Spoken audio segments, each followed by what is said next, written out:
Selamat malam rekan-rekan. Untuk bidang liturgi outcome umat yang semakin mencintai liturgi, devosi, dan memiliki habitus olah rohani. Milestone ada 5. Yang pertama, umat mengikuti perayaan liturgi secara sadar, aktif, dan berbuah. 2. Semakin banyak umat yang menghadiri Ekaristi baik harian maupun mingguan. 3. Semakin tumbuh dan berkembangnya devosi umat. 4. Semakin tumbuhnya kebiasaan doa bersama dalam keluarga. 5. Semakin banyak umat yang menyediakan diri sebagai petugas liturgi. Nomor 1, sasaran tersedianya organis yang cukup dan baik. Indikator banyak organis gereja terpenuhi sesuai dengan sirkulasi jadwal 1 bulan 1 kali. Target 8 orang. Kegiatan pelatihan organis. Waktu awal Januari 2023 sampai dengan Maret akhir 2023. 3 bulan penuh dilaksanakan setiap hari Minggu pukul 9 sampai dengan 12. Biaya total 4 juta rupiah. Perincian swadaya 1.500.000 rupiah. Subsidi dari paroki 1.500.000 rupiah. Lain-lain dari donatur 1 juta rupiah. Penanggung jawab Koordinator Tim Kerja PDOK Bapak Yulianto. Demikian hasil diskusi bidang liturgi. Terima kasih. Terima kasih. Baik, kira-kira alurnya seperti ini ya Bapak Ibu. Ini bisa jadi contoh. Jadi alurnya jelas dari outcome milestone, lalu menangkap keprihatinan di paroki ternyata kurang organisasi sebenarnya ada, sehingga membuat program ini. Dan ini sesuai sekali outcome kita, keterlibatan umat dalam liturgi itu meningkat. Catatan mungkin jangan hanya yang di paroki yang diperhatikan, tapi mungkin organis di instansi juga diperhatikan, karena juga misalnya mingguan di sana, itu yang mungkin juga bisa dipertimbangkan nanti kalau mau ini jadi program kerja. Bagus, tim kerja liturgi. Lalu selanjutnya yang mau langsung pewarnaan mungkin ya. Oke, siap. Kita dengarkan hasil kerja dari tim kerja dari bidang pewarnaan.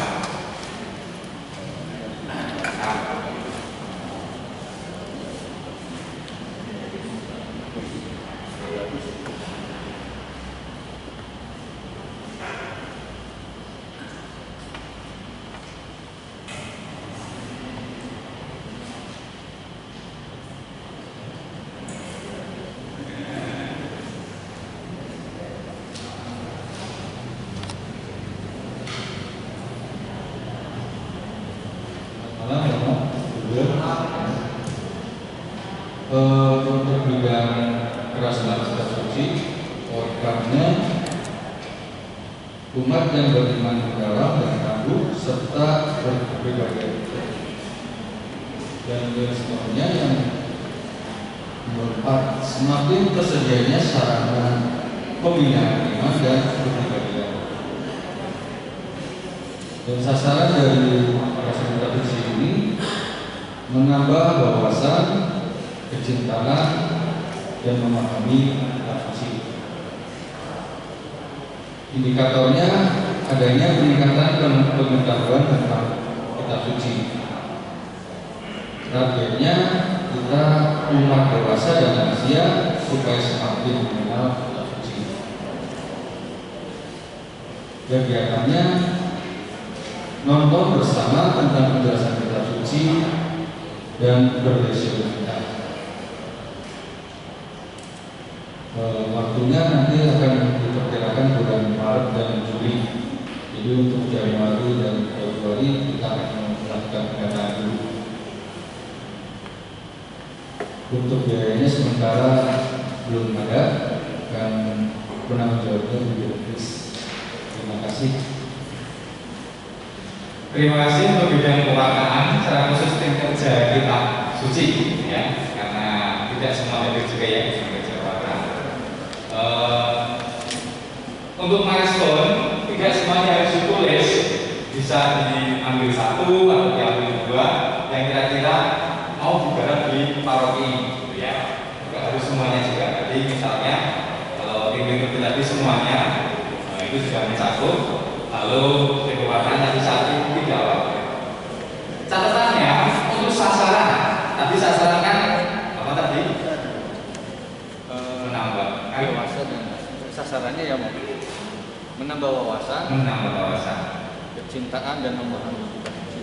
Untuk sasaran, karena sebagai sebuah kata benda sasaran ya, bahasanya tersedianya, atau itu berarti ya bertambahnya, ketiadanya gitu ya.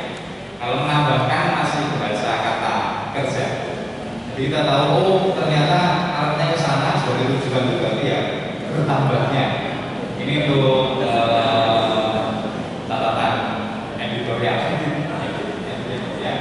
Jadi bertambahnya. Lalu soal program kerja dengan nonton bareng itu juga nanti dipikirkan praktisnya bagaimana. Bareng separuh tim full atau perlu lingkungan itu secara detail mungkin perlu dipikirkan agar bisa berjalan dengan baik. Aplikatif juga bahwa ada kesadaran pemahaman kitab suci di paroki kita kurang sudah ditangkap, tapi nanti untuk kegiatannya bisa diperjelaskan. Begitu. Selanjutnya dari pelayanan atau persekutuan dulu. Oh ya, pelayanan. Persekutuan ya, persekutuan. Sudah siap? Oke. Sampai diskusi. Belum. Pelayanan dulu, monggo. Pelayanan. Nanti sana pelayanan. Monggo, pelayanan. Oke.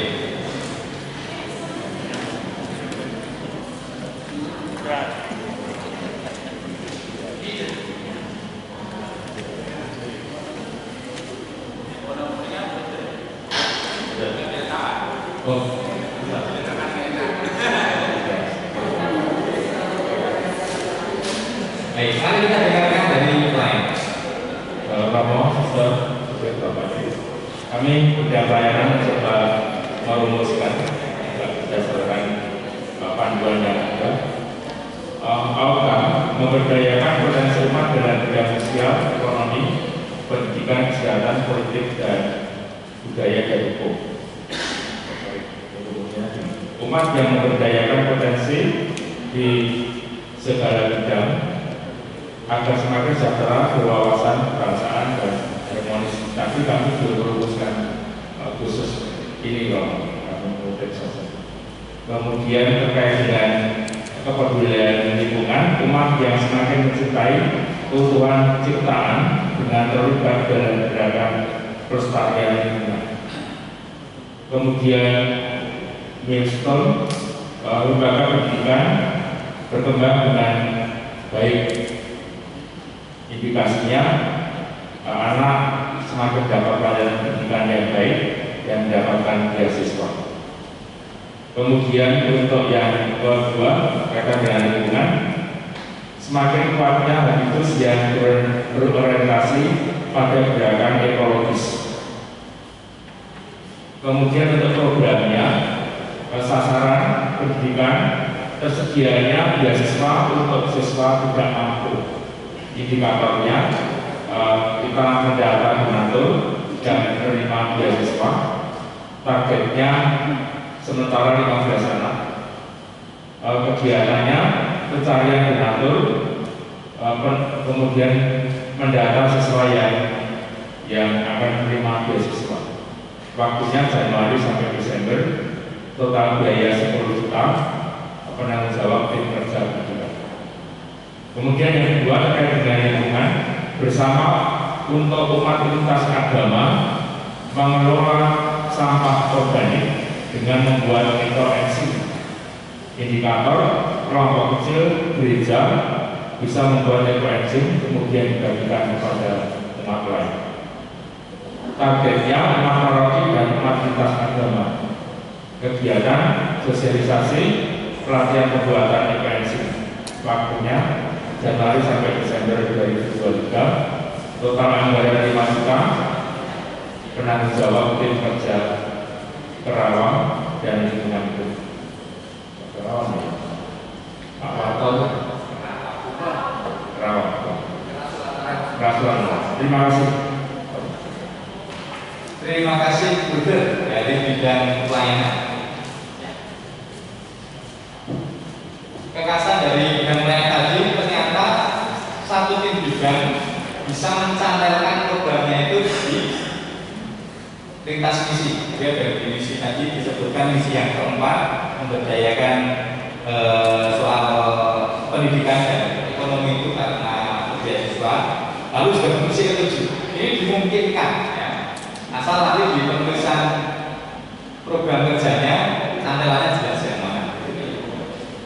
Untuk yang beasiswa, mungkin program kegiatannya dengan jelas tentu saja beasiswa pendidikan, ya, atau di beberapa tempat ada namanya orang tua asuh atau apa itu, tapi intinya beasiswa pendidikan. Detailnya seperti apa tadi sudah sebenarnya jelas ya. Cari donatur, lalu kemudian cari anak yang memang membutuhkan. Lalu kemudian soal lingkungan hidup, cantelannya misi ketujuh, menurut saya juga program yang bagus karena ternyata bukan hanya misi yang ketujuh yang digarap, tetapi juga misi yang keenam soal dialog.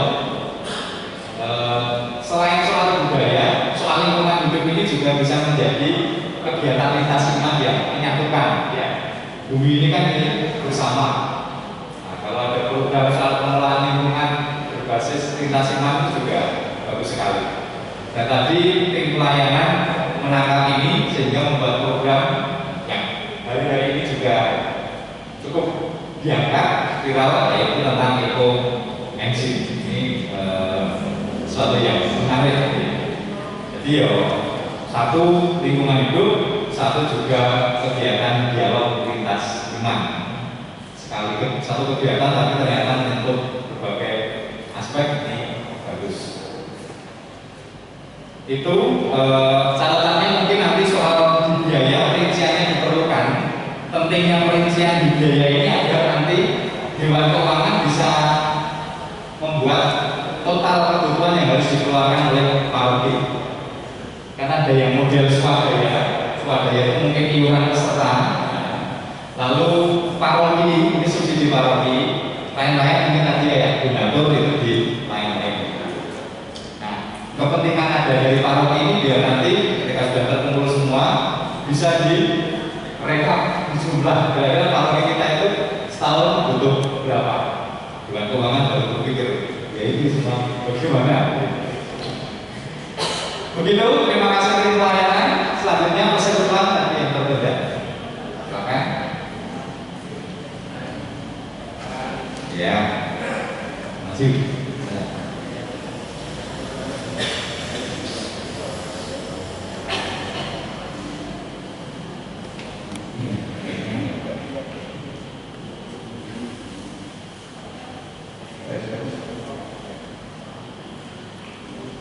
Di programnya KLM dan KKR itu adalah outcomes-nya untuk memberdayakan orang muda Katolik dan menumbuhkan karakter untuk mengikuti dalam membangun masyarakat yang bermartabat dan berkeadilan berdasarkan Pancasila. Untuk meresponnya, semakin banyak orang muda Katolik yang aktif dalam organisasi gereja dan ikut mengambil keputusan dalam organisasi di masyarakat. Untuk sasarannya kita anak-anak usia OFK usia 15 sampai 35 tahun dan belum menikah. Untuk indikatornya jumlah anggota di paroki Santo Lukas. Untuk targetnya kita sekitar 30 orang peserta. Kegiatan kita temanya adalah latihan dasar kepemimpinan atau Catholic Leadership Youth Camp. Jadi temanya kita seperti camping dan waktunya ini masih kerjanya kita pokoknya sekitar dari Sabtu sampai Minggu dalam untuk mengikuti anak-anak sekolah-sekolah supaya tidak waktunya bisa. Untuk biayanya totalnya sekitar 10 juta. Rinciannya swadaya, kas OFK 3 juta, paroki 3 juta, lain-lain seperti usaha dana dan donatur mungkin 4 juta. Untuk tanggung jawab saya. Sekian terima kasih. Oke, terima kasih dari tim pelayanan di bidang persekutuan diwakili oleh teman-teman OMK.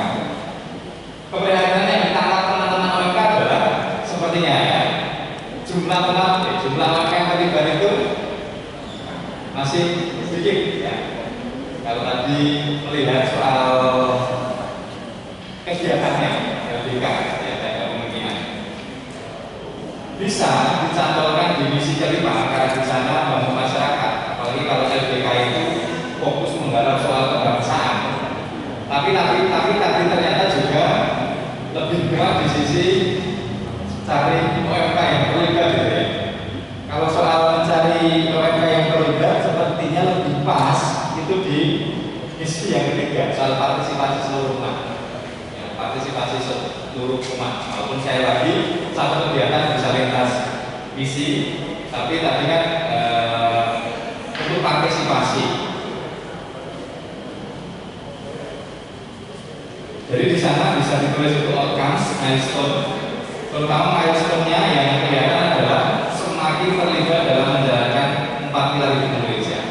Jadi OMK terlibat itu bukan hanya asal kumpul-kumpul tetapi juga terlibat di Indonesia. Misalnya di OMK ini ada yang bisa organis, masukkan untuk organis. Siap rektor, masukkan ke rektor, masuk misalnya. Atau ada OMK yang ternyata aktif di masyarakat di Karang Taruna, di Sumawati. LDK itu juga penting di sana.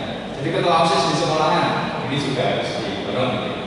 Jadi OMK bukan hanya cari jumlahnya, tapi juga isi.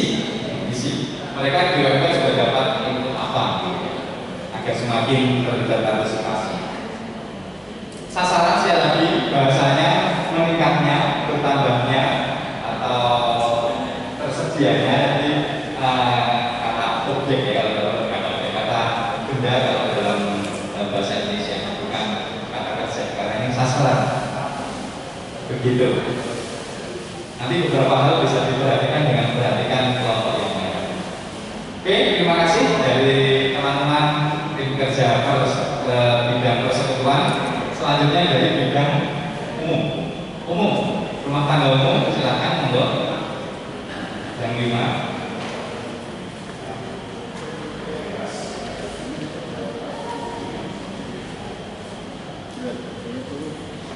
Tangga umum silakan monggo.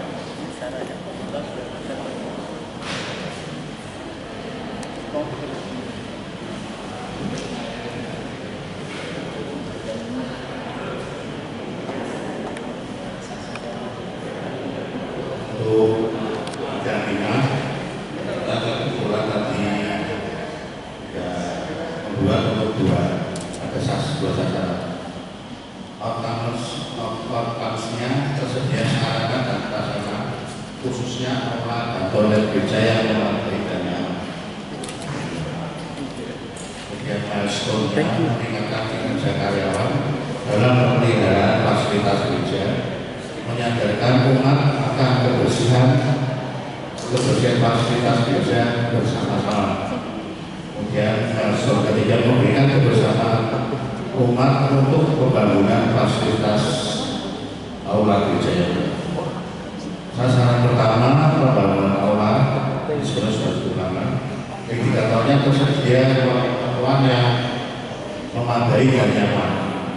Target kita bisa muat untuk kira-kira 200 sampai 250 orang. Kegiatannya penggalangan dana baik internal maupun eksternal. Waktu 2 tahun sekitar Maret 2020. Total biaya kira-kira 800 juta, swadaya 250, paroki 500, dan lain-lain 50. Kemudian yang cukup penting yang kedua, renovasi toilet. Indikatornya tersedia toilet yang bersih dan sehat.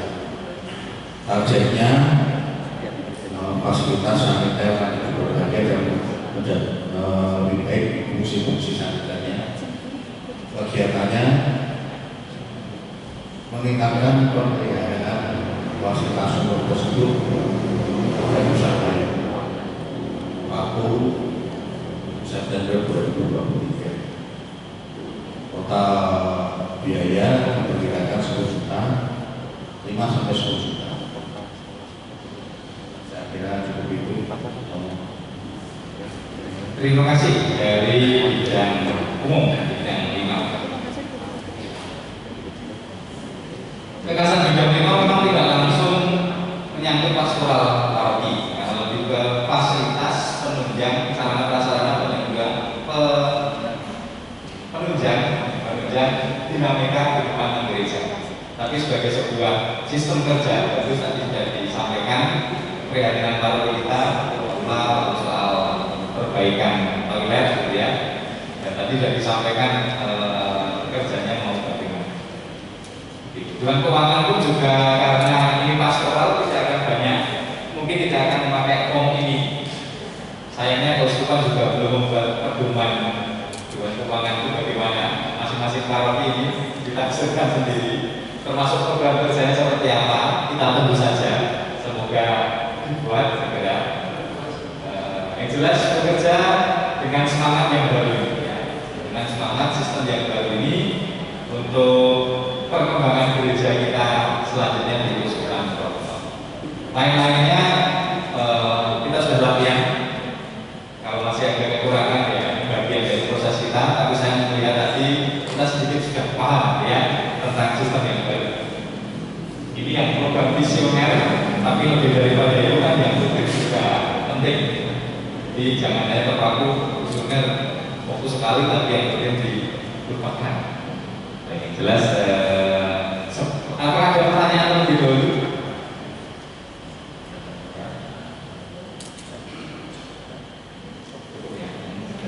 Juga. Demikian Bapak Ibu, Suster, Buder, Romo, sosialisasi tentang arah haluan keuskupan kita. Terima kasih atas kebersamaannya. Yang jelas kita akan belajar bersama demi perkembangan gereja keuskupan kita. Semoga ini menjadi langkah yang baik untuk keuskupan kita makin tumbuh dan berkembang. Terima kasih.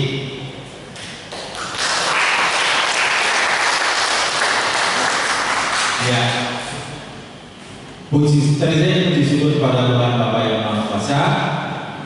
Kami ucapkan terima kasih kepada pengunjung yang telah menjadi pembicara tunggal dari awal sampai akhir sampai ya betul ya.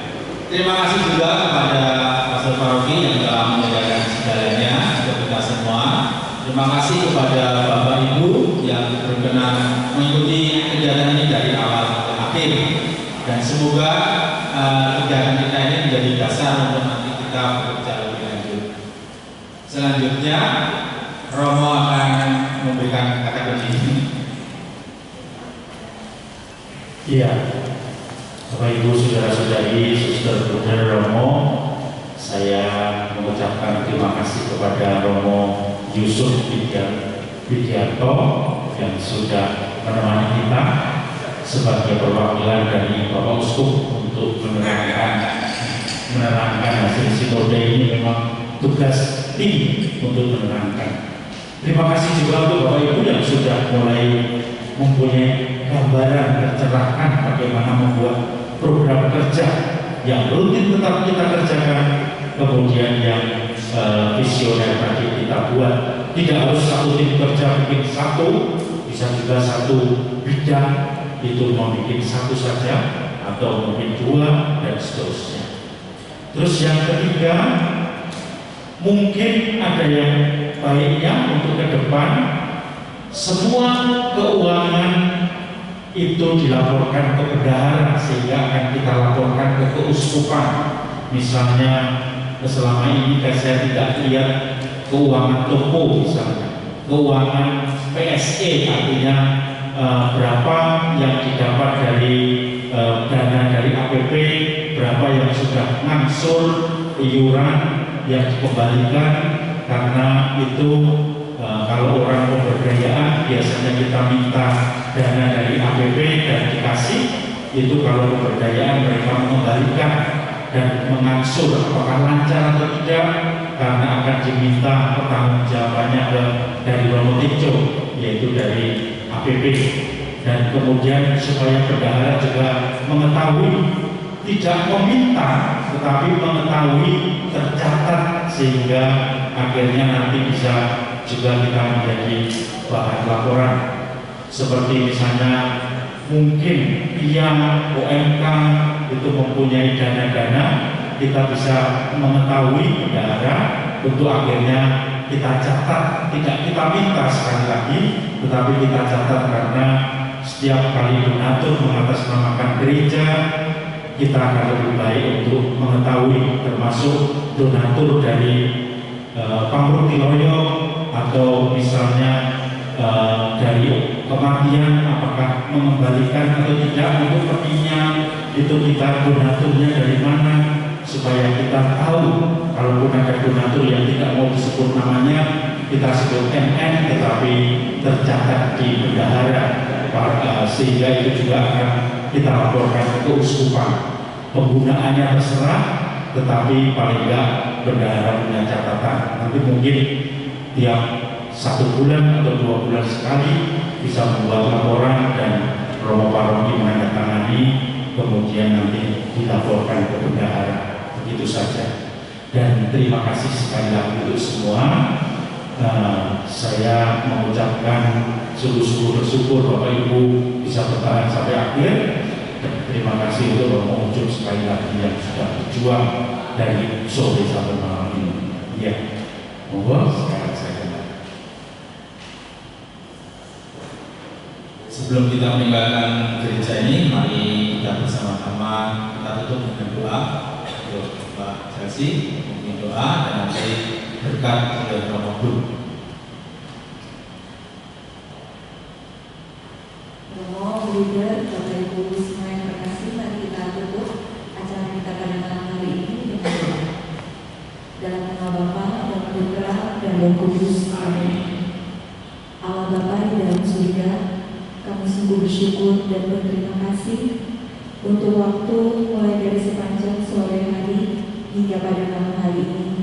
Terima kasih untuk semua kesempatan dan terutama Bapak, malam hari ini kami boleh mendengarkan hasil sinode dan kemudian kami boleh belajar bersama untuk mengerjakan program kerja berdasarkan arah haluan pastoral keuskupan Purwokerto.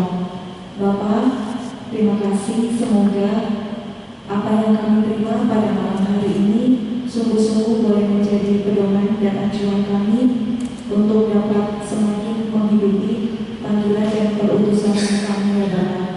Bapak, kami menyadari bahwa kami semua manusia yang lemah, tetapi malam hari ini kami juga mau menyerahkan segalanya kepadamu, biarlah kami semakin dimurnikan di dalam motivasi kami untuk semakin melayani, menghidupi panggilan dan keputusan, sehingga kami semakin bergerak bersama di dalam Kristus, mengikuti gerak gereja yang sedang sinodal. Bapak, kami juga berterima kasih untuk Romo Ucup yang malam hari ini Engkau utus bagi kami. Berkatilah Romo Ucup selalu, dan berkatilah Romo di dalam perjalanan pulang nanti menuju ke Torsan. Dan malam hari ini kami nanti masing-masing mau kembali ke rumah kami masing-masing untuk beristirahat. Semoga besok pagi kami boleh kembali untuk berkegiatan dan beraktivitas dengan semangat dan kekuatan yang baru selalu daripada-Mu. Terima kasih Bapa, inilah doa-doa kami yang kami mohonkan kepadamu dengan perantaraan Kristus Tuhan dan pengantara kami yang hidup dan bersatu bersama Dikau dan Roh Kudus sepanjang segala masa. Amin. Mohon berkat Tuhan dari Romo.